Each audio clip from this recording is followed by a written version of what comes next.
The Chenab Bridge has been hit by an earthquake with a magnitude of 8.0 on the Richter scale. Passengers might think that this would soon happen. What actually happens is different. The rail deck remains unaffected by the earthquake. Can you explain how this is possible? The answer lies in the spherical bearings. The lower part of each bearing moves with the ground, but this motion does not transfer to the upper part. To isolate the rail deck, the Chenab Bridge also makes use of expansion joints. The way expansion joints work is a feast for the eyes. The movement of the box-shaped rubber structure makes this functioning possible. To understand why this bridge is safe, even in seismic zone 5 area, let's take a cross-section of its foundation. You can see a lot of interesting stuff here. This was the shape of the mountain before the construction work started here. An irregular, sloped mountain. The minimum slope of this mountain was 43 degrees, and the maximum was 77 degrees. The first job of engineers is to cut these mountains so that the shape is suitable for construction. The rocks in these mountains are not so strong. It's a material called dolomite. Not suitable for erecting a strong foundation. Excavators were used in the initial stage of shape correction. After that, they employed a technique called pre-splitting. In pre-splitting, a lot of tiny explosives are kept in a close distance. Connect them together, and they explode. Normal explosives break unnecessary portions of a rock. Using pre-splitting, you'll have greater control over the rock to be broken. The mountains look more clean now, but how to make them stable? The engineers used 3 methods to stabilize the slope: grouting, the use of anchor block, and shotcrete. The Himalayas are young mountains. The rocks in this region have a lot of minor cracks inside them. In the grouting technique, we inject cement into these voids. The cement acts as a glue, and the rock becomes stronger. You might have seen a lot of strange-looking blocks in construction photographs of Chenab Bridge. This is a smart slope stabilization technique called anchor block stabilization. In this method, the workers make holes on the slope. After that, they insert a special rod with a lot of tendons in it. In this project, they used divvy-dag tie rods. Now it's time for grouting. Once the grout is hardened, a block is kept on the rod. Now comes the use of a powerful hydraulic jack. The hydraulic jack pulls and keeps the steel tendon in extreme tension. After that, using a wedge arrangement, the steel tendon is kept in tension, even if the hydraulic jack is removed. Now, can you predict the force produced by the concrete block? The steel tendon in tension wants to reduce its length, but the block is not allowing that. This means the concrete block will press the slope inward. This compressive force will greatly increase the stability of the slope. Their next technique is shotcrete. Using this special machine, concrete is sprayed on the mountain rocks. This technique increases the stability of the mountain further. Now, the mountain is ready to support the heavy steel material. Next, they prepare the concrete foundation so that the steel piers of the bridge can be erected on it. Erection of the steel piers is done in a rather straightforward way. But how to erect the arch? No crane in the world will be able to do this task. That's why the engineers first erected the longest cable crane tower in the world, with a span of 915 meters. This cable crane is capable of lifting up to 35 tons. All the structural elements needed for the bridge were transported via these cables. Each arch segment is made up of box sections of 10 to 12 meters length. The different elements of the arch were connected together mainly using nuts and bolts. More than 600,000 of nuts and bolts were required for this work. The arch construction is progressing in a step-by-step manner. During all these processes, you can see cable stays supporting both halves of arches from the steel pier. Without these cables, you can guess what will happen to the arches. They'll fall down due to their own weight.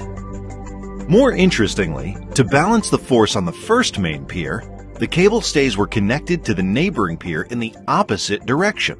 Without these stay cables, the main piers would bend inward.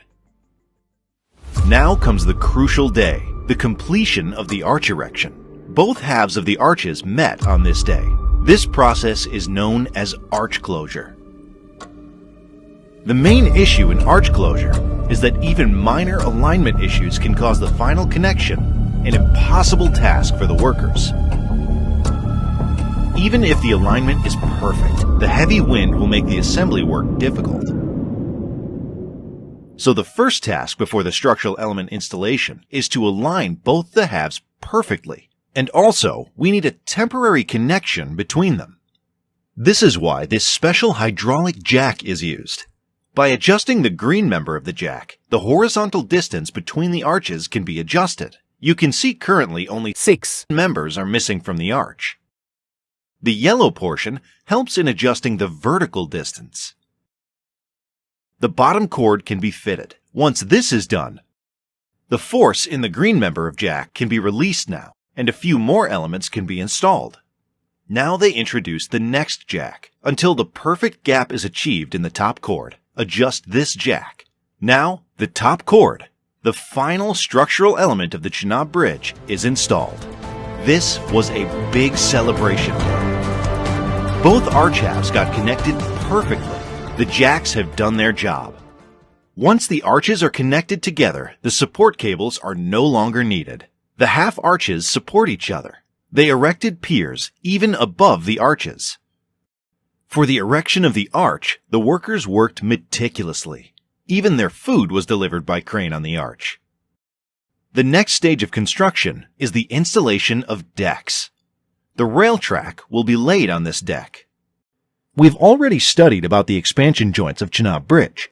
The main span of Chenab Bridge uses 2 such expansion joints.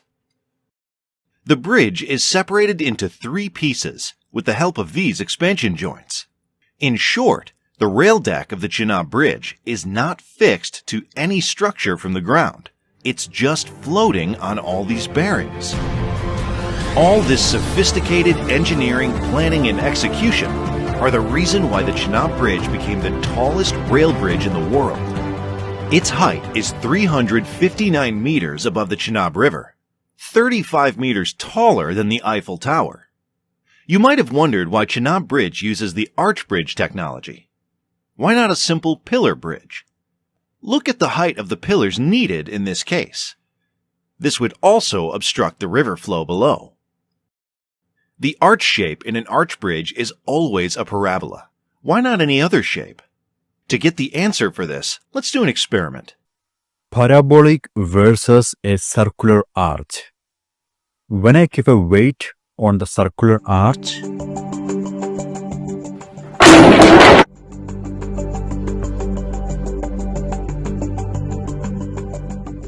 now let's keep the same weight on the parabolic arch.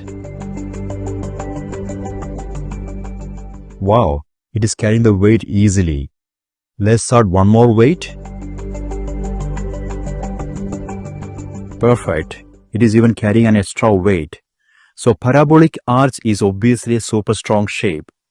Now it's time to prove logically why parabolic arch is the best self-supporting structure. Let's tie a gigantic chain across the mountains of the Chenab. Thank you, King Kong, for your help. The shape this chain forms is a catenary. However, for simplification, we can approximate this shape as a parabola. Even if you try to hold it in some other shape, it won't stay there. A chain can support only a normal tension force. Now the tricky part. Let's solidify this parabolic chain. Now let's flip the direction of the gravitational force. Since the external force has flipped its direction, the internal stress will also flip its direction and become purely compressive. Now just flip this entire arrangement. Wow! It becomes an exact arch bridge. The compressive force developed by this parabolic structure is exactly at the middle of the section. Such structures aren't always stable. You can see why a structure may not be stable when the forces do not have this quality. This is why the parabolic arch is the best self-supporting structure. Now let's construct a road deck below this arch. This arch bridge is unnecessarily huge. There's one more way to achieve the same objective. Just shift the supporting arch down. Here again, the force induced in the arch is the same. If you were the chief engineer in charge of this project, which design would you choose? Obviously, the above deck design, right? The reason is simple. You will save a ton on construction materials. The Chenab Bridge uses a ballastless track. Almost all high-speed railway projects use this technology. These animations illustrate how the different components in the ballastless track absorb vibrations. This bridge is designed to support a train with a maximum speed of up to 100 kilometers per hour. Ballast tracks have the issue of dust pollution, and they have a low life expectancy. So far, we've seen 2 expansion joints of Chenab Bridge. It should be noted that the bridge has 1 more expansion joint, but slightly away from the arch section. In short, the 3 expansion joints separate the bridge into 4 pieces. The bridge is even designed for redundancy. This means even if one of its piers gets damaged, the bridge will still remain stable. The train will still be able to cross the bridge, but at a maximum speed of 30 kilometers per hour. Chenab Bridge is connecting the Kashmir Valley to the rest of India via rail link for the first time. Huge mountains, weak rock, inaccessible terrain, heavy wind, and earthquake-prone area. Chenab Bridge project overcame all these hurdles and became the tallest rail bridge in the world. Hats off to the engineers behind this project for their brilliant design and meticulous execution. Before you leave this video, please subscribe to this channel, and if you truly want to support us, please check out our Patreon page and pledge your support. Take care, bye bye.